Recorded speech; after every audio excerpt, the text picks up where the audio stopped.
This video is going to talk about the history of the church in the American colonies, and then we will eventually get around to talking about what the Anglican Communion is. The American colonies are a really important part of the answer to that question.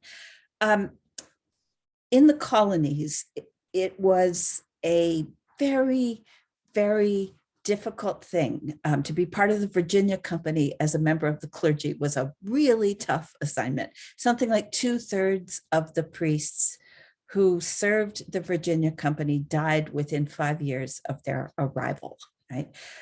There was no bishop who visited the colonies on these shores for the entire colonial period, right? So at no point did an English bishop come to the colonies to ordain priests or consecrate bishops for the colonies or do anything else, or just for morale, right? No such thing.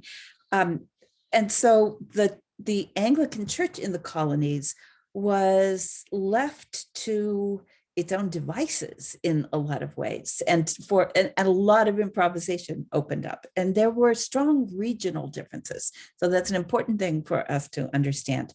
In the Virginia colony, there was a real sort of lay power, right? Vestries. Vestries are the governing bodies of lay people who to this day, right, we have a vestry, 12 elected representatives of the parish who have the authority to call a rector. Bishops now have a real strong hand in that process, but in the Virginia colony, the vestries grew extremely powerful. They controlled the property, they made the decisions, and they began to appoint their own rectors for their parishes. In 1630, the Congregationalists came from England to Massachusetts.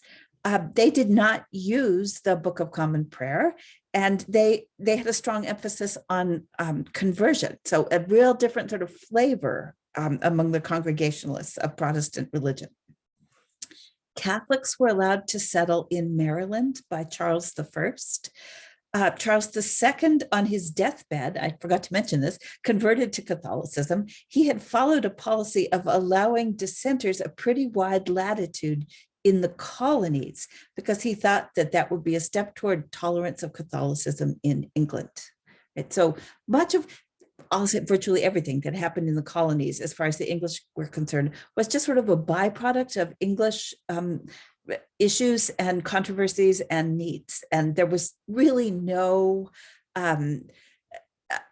pastoral or even political sense, or even, reprehensible colonialism, that the Anglican colonies just didn't matter to the Anglican Church. So Charles II had allowed a wide latitude for dissenters in the colonies. And as a result, the colonies were filled with religious experimentation and diversity. The Church of England was eventually outnumbered by more than 3-1 in the colonies by dissenters, right? So the Church of England is not the Church of the English colonies, right, by a long shot. James II, right, the son of Charles II, was openly Catholic. And as you know, he was ultimately ejected from the throne in favor of William and Mary in 1688. And as I have said in the previous video, the church after the Glorious Revolution is invested in peace and reason, and ultimately in the British Empire. Christ Church, Philadelphia, still extant, you can go see it, was founded in 1694. And if you look at Christ Church, if you walk into Christ Church, if you haven't done that already, you'll see it is an open white church of reason, right? It's not filled with iconography. It's got clear windows. It's bright white and sunny, and it's filled with the light of rationality and the light of Christ. I'm not taken down Christ Church, just saying that it was built to be a palace of Reformation religion, right? Or a study hall of Reformation religion. The College of William and Mary was founded in 1693. So the 1690s show the formation of Anglican institutions. There were quote unquote missionary efforts to spread Anglicanism in the colonies, but again, not with bishops. There were no bishops appointed for the colonies. In the 18th and into the 19th century, of course, the Great Awakening, Methodism, brings a rising wave of evangelical fervor in the American colonies. It's less hierarchical. There's more of an emphasis on the movement of the Holy Spirit and the moment of conversion. There's much more of a sense of emotion in religion in the Great Awakening. George Whitefield was a famous preacher from this time and galvanizer of Methodism. The Methodists had a huge impact. Charles and John Wesley were prominent in the revival from about the 1730s to the 1780s, and eventually the Methodists split away from the Anglicans. Right? The Great Awakening and the feeling of religious liberty were really powerful factors in the American Revolution. Right? The religion can split, the Methodists can split off from the Anglicans. Splitting away is an option. The power of inspiration, and this is the moment in which God is acting, right? These become extremely powerful forces in the American colonies. And there's the American Revolution, which of course happens for a whole bunch of political and economic reasons as well. The Anglican Church in America was absolutely devastated by the American Revolution, as you can imagine. It went from being an important force to being about the sixth denomination in America in terms of sheer numbers. Many of the Anglicans in the South and the lower middle colonies supported the revolution. So the Virginia vestry religion was also strongly pro-revolution. In New England, the Anglicans supported the loyalist cause.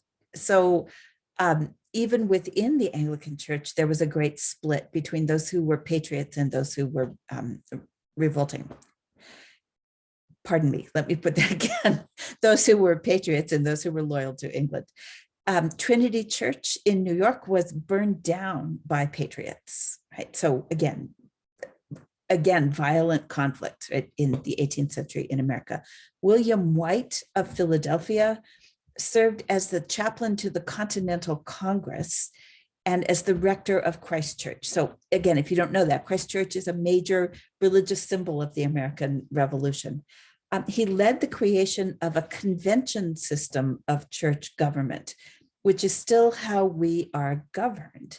And the first General Convention was in 1785.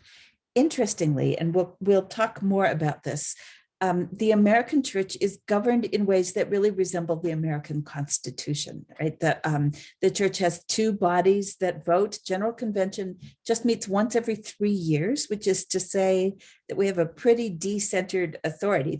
We have a presiding bishop, but the presiding bishop doesn't just go around sort of making decisions. The presiding bishop is not a pope, and the term is limited.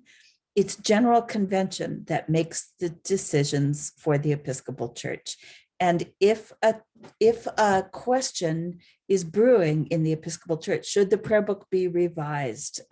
Should money be put together for this kind of effort at serving the poor, for instance? Should there be this kind of liturgical reform? Those questions have to be taken up by General Convention. And often they're taken up at successive General Conventions. They're tabled for the next time, or they're sent back for study to a committee that might be doing work. They're referred to the diocese for testing and more thought and prayer. So our official changes actually happen pretty slowly, which makes it all the more remarkable that things like ordination of women and approval of gay marriage have taken hold in our church. So we're back to the formation of the General Convention, which is the governing body of the Episcopal Church. It has representatives from all the different dioceses. Every bishop is a part of the House of Bishops. And then the House of Delegates has both clergy and lay delegates from every diocese. Every diocese has an annual convention. We have one. At which diocesan decisions get made, and then delegates from that annual convention go to the triennial convention of the entire Episcopal Church.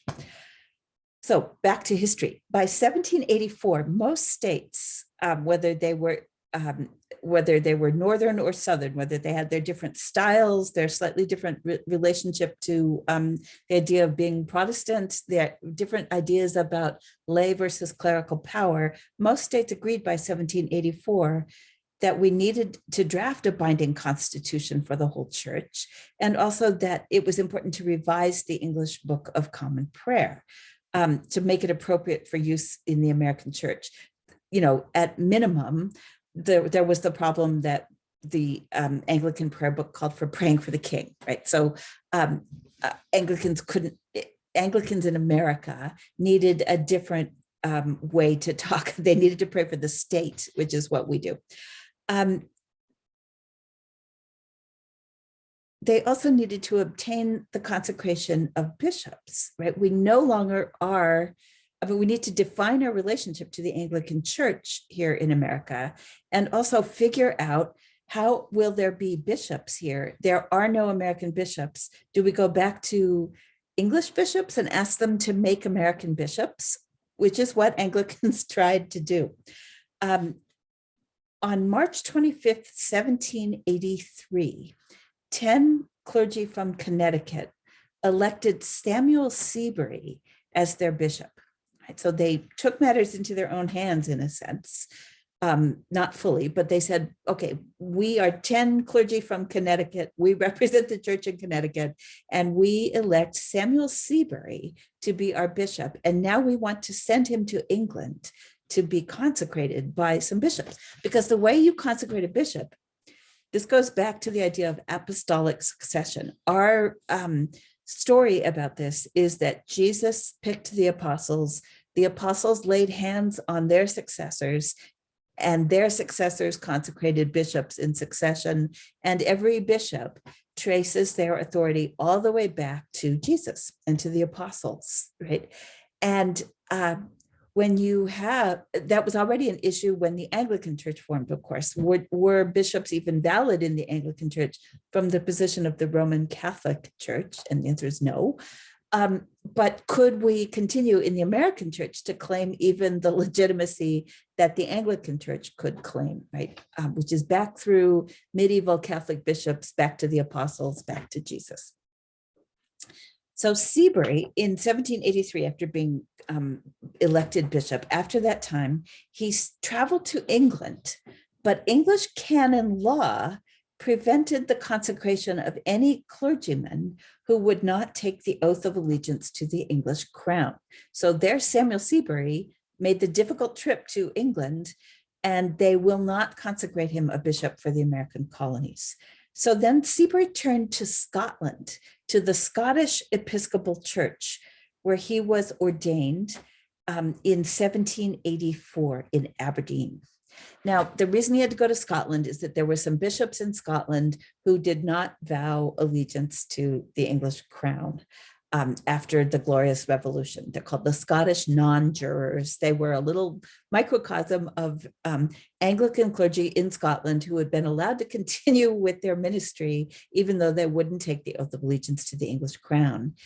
And so there was a loophole in place. It's just crazy how bureaucratic this was, right? The Anglican bishops just didn't have any vision when it came to letting the Church of America move forward, right? They clearly were not trying to form an Anglican communion. They wanted an Anglican church. So the Scots ordained Samuel Seabury as bishop, and he then became the first bishop of the American Episcopal Church. So we actually owe our episcopate to Scotland, which is kind of interesting. By 1786, English churchmen helped change the law in England so that the Church of England could actually offer episcopal consecration to people who were outside of England. And in 1787, the Archbishop of Canterbury, the head of the English Church, and 3 other English bishops got it together to consecrate William White, remember, who was the rector of Christ Church, as the Bishop of Pennsylvania, our very diocese, and to consecrate Samuel Provost as Bishop of New York. Soon after, James Madison was consecrated in England as the Bishop of Virginia, and he was also president of the College of William and Mary in Williamsburg. So when Seabury, White, Provost, and Madison got together, they were now able to consecrate bishops themselves, because it takes 3 bishops to consecrate another bishop. So now we had 4, and they consecrated Thomas Claggett in Trinity Church in New York in 1792. And at that point, officially, really, the episcopate in the American church was declaring its independence from the Church of England. Hooray, right? An assembly of the American church met in Philadelphia. So again, the home of the Revolution, in 1789 to unify all Episcopalians in the United States into a single national church. They adopted, again, a constitution, as I've described to you, and a set of canon laws, or what we call canon laws. Canon laws are church laws, and ours are different than the Roman Catholic Church, obviously, but closely related. The English Book of Common Prayer was revised at this point. This is 1789. So that we weren't praying for the English monarch, among other things. There were also some changes in the prayer of consecration that the Scottish bishops had insisted on if they were going to consecrate Samuel Seabury. And so that's part of our spirituality as well. I won't go into that in this video, but we could talk about it. The first American Book of Common Prayer was based mostly on the English Book of Common Prayer, of course, and with those Scottish emendations and with the prayers for the American state. The new constitution, again, provided annual diocesan conventions with the bishop of the diocese as the presiding officer, and then a national general convention established with 2 legislative houses. That's the House of Bishops and the House of Deputies, again, modeled after the United States Congress. And there is a system of checks and balances in our governing that is similar to the balance of power in the American Constitution. And there's something, sort of like a federal system going on in our church's constitution. So now we're going to move forward. That's the establishment of the American church. By the time of the Civil War, the Anglican Church is a pretty powerful force in America. The church in the South during the Civil War formed its own body loyal to the Confederacy. And the role of the Episcopal Church, the reaction of the Episcopal Church to the Civil War and to the question of slavery is a real sticking point for our history. And it has motivated some things subsequently. It's true to say that there are churches dedicated to Robert E. Lee. There are churches with profound Confederate roots, and it's only been in the last decade, but of course, especially since the George Floyd, I want to say revolution, but the George Floyd protests and the Black Lives Matter movement, that some of those churches with their Confederate roots have begun to be able to explore and debate and reimagine what it is that they are for, what to do with tributes to Robert E. Lee in their church windows and in their statuary. So the South formed its own Confederate body during the American Civil War, but the Northern Church, or the American Church, never kicked those Confederate bishops out. And honestly, that's where some of the sticking point is. It's said that the Northern Church, or the church, the bishops of the Church of the Episcopal Church, had a really high view of church unity, and that they felt that as brothers in Christ, that they stayed together as one body. But it's also possible to look at what was by that point a sort of comfortable and establishment church, not established, but establishment church in America, and see that there was a failure of urgency. Let's call it racism, right? There a failure to understand that that this question of slavery was the burning moral issue of the day. And that's all the more remarkable because other denominations, Baptists, et cetera, went through big splits. And because there was such a strong evangelical and even sort of apocalyptic tinge to abolitionism, right? And so many Protestant sects and Quakers, et cetera, who were really on the leading edge of fighting slavery. The idea that the Episcopal Church said, well, we're standing back and we are not splitting up and we're maintaining our church body, right, above taking a powerful stand on this issue, really speaks to racism as well as to a high vision of church unity. Other denominations went through splits of 100 years or more over this question, and we stayed together. Right? So the unity was one thing. The failure to witness to the evil of slavery was unforgivable. Right?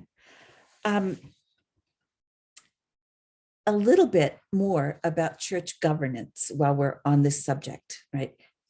Famously, I'm going to say the General Convention during the Civil War, famously, the names of all the Southern bishops who did not attend, right? They had their own body, but the Episcopal Church Convention read out the names of every Confederate bishop as though they were brothers who just weren't there, right? So that's really something to kind of mull over and think about. So now a word about church governance, right? Each self-supporting congregation in the Episcopal Church, called a parish, elects its own lay governing board. That's called a vestry. For temporal affairs, it said. It's not a totally satisfactory split. It's said that the rector is the spiritual leader and the vestry is the temporal leader, but our vestry is committed to ministry and not just to sort of like maintaining the building.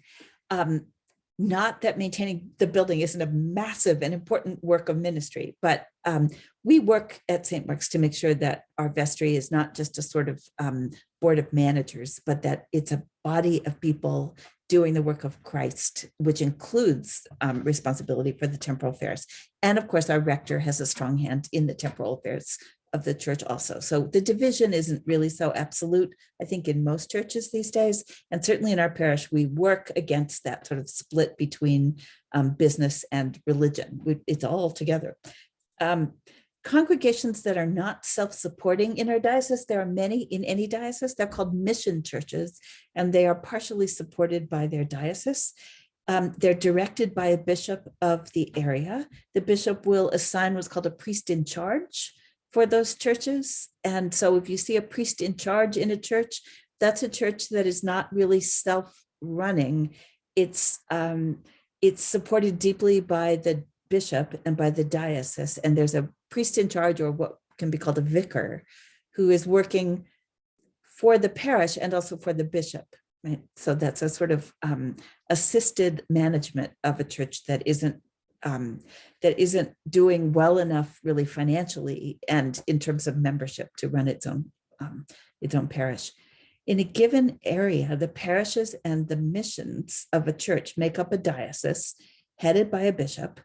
All clergy and lay representation from all the congregations meet annually in the diocesan convention to conduct the business of the diocese. Our diocesan convention is in November, and you can talk to the members of the vestry if you want to hear more about how that works. We have elected delegates at the same time that we have vestry elections in our church every spring. We also elect a slate of delegates to go to the diocesan annual convention to vote on behalf of St. Mark's Church, along with the clergy of the parish. The diocesan convention elects the bishop of the diocese, who serves until death or retirement. So you can see the difference between how this works in the Episcopal Church and how it works, say, in the Catholic Church, where the Pope has the power to appoint bishops, and bishops together in a synod consecrate the next Pope. A different thing happens. Our local bodies elect bishops, and it's been a while since we called a bishop in this diocese, since we called Bishop Gutierrez, but some of you may remember, you may have been part of the church when he was called, and there's a really interesting, compelling process of interviews and now videos and surveys and voting but the voting happens in the diocesan convention by the delegates to the convention. General convention is what happens every 3 years when delegates from the diocese and all the missionary districts of the Episcopal Church meet.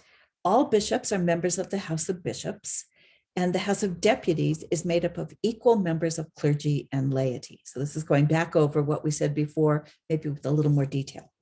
The Executive Council, which is a sort of governing body of the Episcopal Church, it's the administrative agency of the General Convention, and it's headed by the presiding bishop, who is elected by the House of Bishops and confirmed by the House of Deputies. The presiding bishop also presides over the House of Bishops. The decisions at the General Convention are made by a joint concurrence of the House of Deputies and the House of Bishops. So most questions have to, just like things have to go through both the Senate and the House of Representatives, our big decisions have to go both through the House of Bishops and through the House of Representatives, of delegates. Our presiding bishop serves just a 9-year term. So we don't have lifelong till you die or retire presiding bishops. We do, bishops are elected till they die or retire, but presiding bishops are limited to a 9-year term. Every diocese has 4 lay and 4 clergy delegates. So that's how the representation goes. A couple of major controversies and movements in the Episcopal Church. I talked already about the breaking away of the Southern Church during the Civil War, but the actual non-breaking of the official Episcopal Church.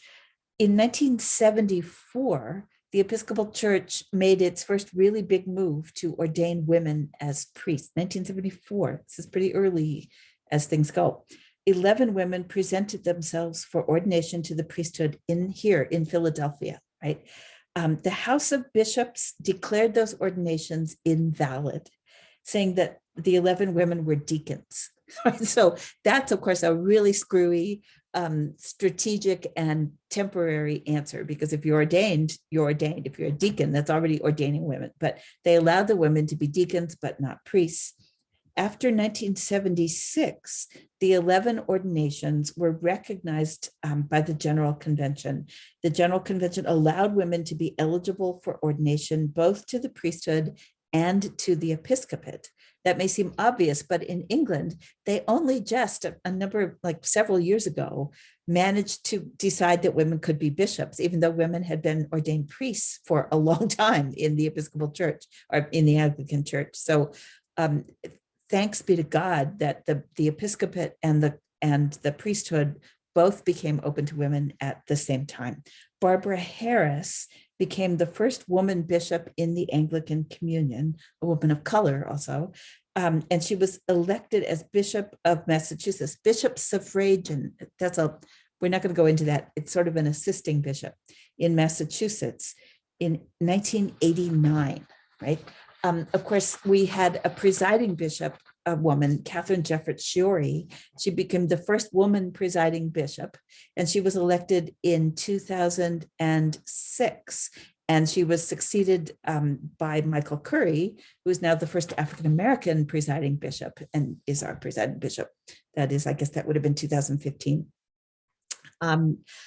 So those controversies remain really difficult and important in our church. There still are places that don't accept the ordination of women, though they are fortunately softening some in some places, but not entirely. There are still Episcopal churches that don't recognize the authority of a woman bishop. And generally the policy at that time is in a case like that, is to arrange for another bishop to come and visit. When it's time for the bishop to visit the church, the woman bishop does not visit. These are really insidious and painful compromises that are made. In some ways, I think it's true to say that the Episcopal Church did not split over the Civil War. and then did undergo profound splitting, both because of the ordination of women and because of the regularization of gay marriage, which of course was another controversy that had to go through General Convention multiple times in order to be approved. And you probably can remember within your lifetime that parishes and some dioceses split away from the Episcopal Church because of that. There are bodies like the Anglican Church that from other places, from Africa or from other domains, that have stepped in to form alternative structures in the U.S.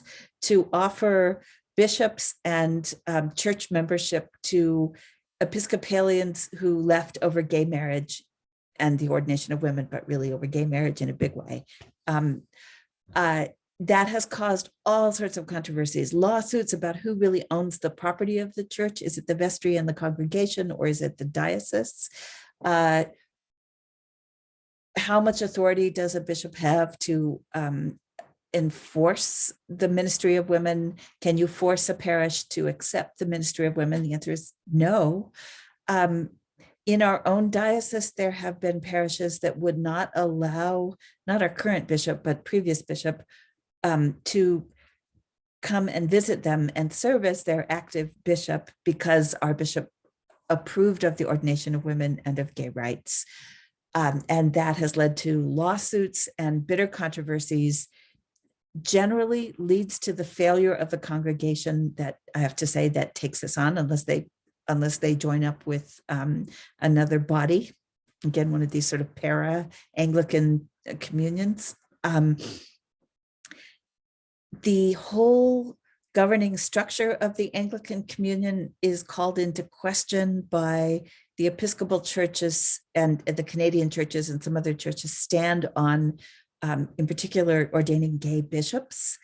This has become a major breaking point for the Anglican Communion. And we'll have another video to talk a little bit more about what the Anglican Communion is. But I just want to say that it's been true, really it's been true of Anglicanism since Henry VIII, but it's been true in the American church that the changes happen for reasons that are political and spiritual and historical. And then the church governance tries to evolve around that and tries to stay in place, tries to continue being the kind of structure that it is, but new decisions have questioned the authority of the existing structure over and over again. Thus far, the American church has been elastic enough and progressive enough to change with the times. And at this point, I think it's true to say that we have the people who are left from the splits that have taken place are people who mostly agree on women's ordination and gay priests. Not entirely, but I'm grateful actually that we're not living in a period of really rabid controversy over that right now in the Episcopal Church. But the controversy is always waiting in the global Anglican Communion to be touched off by world events or by a particular body pushing hard on it. And so more to come on that. That's a fragile structure of the Anglican Communion.